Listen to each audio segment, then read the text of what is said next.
How Saudi's Prince Salman spends his $2.6 trillion fortune. Known as MBS, Saudi Arabia's Crown Prince Mohammed bin Salman came into prominence after his father was named King and Prime Minister of the country in 2015. Although independently wealthy, his family lineage is what distinguishes him. Saudi Arabia's future king, Prince Mohammed, is 34 years old. Among the wealth he controls is Saudi Aramco, the world's most valuable company, valued at up to $1.4 trillion. His fortune is estimated to be a lot more like a trillion. If you are wondering how he spends this much fortune, you've come to the right place. This is how Saudi's Prince Salman spends his $2.6 trillion fortune. As soon as Mohammed bin Salman graduated, he established several non-profits and firms devoted to encouraging entrepreneurship in the country. As his father became the governor of Riyadh in 2009, he became an advisor to him. After his father's position improved with time, he became the crown prince in 2015, when he was named the king. After his father was crowned, he was appointed defense minister and intervened in Yemen's civil war a few months later. Under his leadership, Aramco, the state oil company, and the Council of Economic and Development Affairs came under MBS's control. He worked to improve foreign investment in the energy sector by listing Aramco on the public stock markets. A large portion of his wealth comes from investments that he makes himself, as well as from the Saud royal family's rumored $2 trillion wealth, and the Saudi Sovereign Wealth Fund, which owns everything from oil to soccer clubs to oil fields to land. Mohammed bin Salman doesn't just focus on state affairs. With a net worth of $18 billion, he ranks among the top 10 wealthiest in the country. As a result, Prince Mohammed bin Salman prefers to live the royal life. His luxury lifestyle and unaccounted expenses are well known around the world. Here are the lists of his luxury lifestyle. Luxury cars. It is no secret that Mohammed bin Salman has a passion for expensive and luxurious cars. He has a Mercedes Maybach S600, which really gives the impression of his garage as a whole. This is one of his fuel cars that isn't freaking gold. It goes for around $192,000. Even if it's not gold, it's far from the most impressive one of his fuel cars. He has the Lamborghini Aventador in gold. These babies cost around $500,000, and that's if they aren't gold. In fact, he bought 2 of these. To be clear, the gold part is his signature and not some haphazard. Here's his Bentley Continental Flying Spur. Though not a vented or expensive car, they still go for around $200,000. That's casual yard sale money. Of course, he has the Bugatti Veyron Supersport. It costs $2.4 million, and he's got one as well. In addition to having this one, he also has a second one, which is in gold. Keeping these expensive vehicles maintained costs the prince dollars every month. Da Vinci painting. It turns out Saudi Arabia's Crown Prince Mohammed bin Salman bought Leonardo da Vinci's painting Salvator Mundi for a record-breaking $450 million at an auction in 2017. It is said by US intelligence officials, who keep a close eye on the Crown Prince, a young and powerful monarch in the kingdom, according to the Wall Street Journal. Using a Christie's representative, a winning bid was made anonymously via telephone at Christie's in New York on November the 15th. According to documents released earlier that week by the New York Times, Badr bin Abdullah bin Mohammed bin Farhan Al Saud, another member of the royal family, placed the final bid. But intelligence officials claim Badr was just MBS's proxy.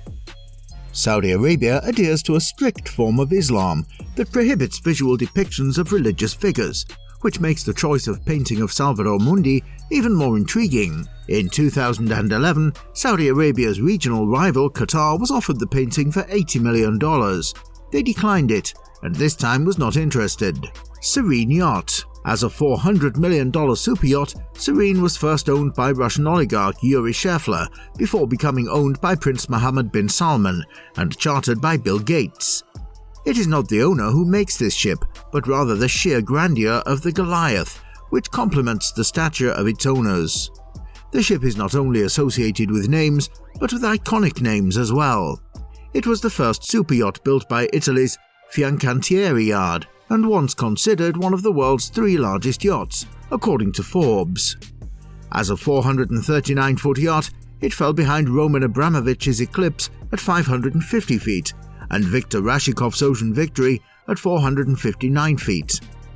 Here's how the Serene super yacht enticed the Saudi prince, who has everything. Though Serene is not the largest yacht in the world, It offers striking features and a seemingly endless list of amenities that make it hard to beat a vessel like this. The ship boasts a beam of 60 feet and 7 decks, with a total interior space of 4,500 square meters, designed by Pascal Raymond of Raymond Langton Design. With a private swim platform and lift, the owner's suite is a stately double cabin. Moreover, 12 elegant cabins can accommodate 24 guests, who can also explore the world below by jumping in the submarine. The more you learn about Serene's onboard amenities, the more you think it's a great choice for a family charter. Aside from the unusual snow room, there are several children's playrooms on the first level. A climbing wall between the deck slides and an exciting underwater viewing room to keep the prince occupied. Pegasus 8 Yacht. Here is another luxurious yacht that belongs to the prince. Princess Mariana was the name given to the motor yacht Pegasus 8, which was built for the Mexican billionaire Carlos Peralta as Princess Mariana. Designed and built by Royal Denship, the yacht was delivered in 2002. Upon the delivery of the yacht, she was among the largest yachts in the entire world at the time. The hull of the boat is made from steel, and the superstructure is made from aluminium. There are 2 Deutz engines that power the yacht. She is capable of reaching a top speed of 18 knots as a result of this. During cruising, she maintains a speed of 16 knots. Her range is 7,000 nautical miles, which is a very large range for such a vessel. This is a beautifully designed piece by Espen Oinio, while the interior decorating of this piece has been done by Zuretti. An additional feature of this tender garage is that it is in a float-dry dock, which when flooded can create a 12-meter swimming pool. As part of the complex, you will also find a helicopter pad, which can turn into a professional golf driving range, a large cinema, as well as part of the deck which has a dance floor, barbecue, spa pool and bars. Manor House. It wasn't just Saudi Arabia's Crown Prince Mohammed bin Salman who grabbed headlines with his visit once in France. The location where he stayed was also noteworthy. In a fascinating twist, the palace is owned by Saudi Arabian billionaire bin Salman, who purchased it in 2015. Interestingly, the prince is living in the world's most expensive house. An undisclosed buyer purchased Chateau Louis XIV for $300 million at the time, in 2015, according to an AFP report. According to the New York Times, bin Salman was the ultimate owner of the chateau, through shell companies around 2018. It is a newly built mansion that replicates the lavish luxury of Versailles Palace, which was the French royal residence for many years. The home is 7,000 square meters in size and located just outside Paris, in Louveciennes. The chateau in the moat also features an underwater glass chamber that resembles a giant aquarium with white leather sofas, as well as a nightclub and gold-leafed fountain. Private jets. There is no doubt that the Saudi Arabian royal prince does not fly coach or first class. He would even consider chartering a private plane. Now he's got to own an enormous plane just big enough to carry his entourage. A Boeing 747 BBJ is the prince's personal plane. The model is popular among billionaires who are interested in owning planes large enough to start a travel company. With a cost of $367 million, this is a pretty big expenditure. However, it looks like he's getting good use out of it. This family seems to have a tendency to buy these 747s, but not always use them. This family evidently bought a 747 for $275 million once. For over $90 million, the family sold this $200 million Boeing back to Boeing after only using it for 42 hours. Perhaps it would be better to own your own $200 million Boeing and not need it, than to need it and not own it. What do you think of Saudi's Prince Salman luxury spendings? Let us know in the comments below. Thank you for watching, and see you in the next video.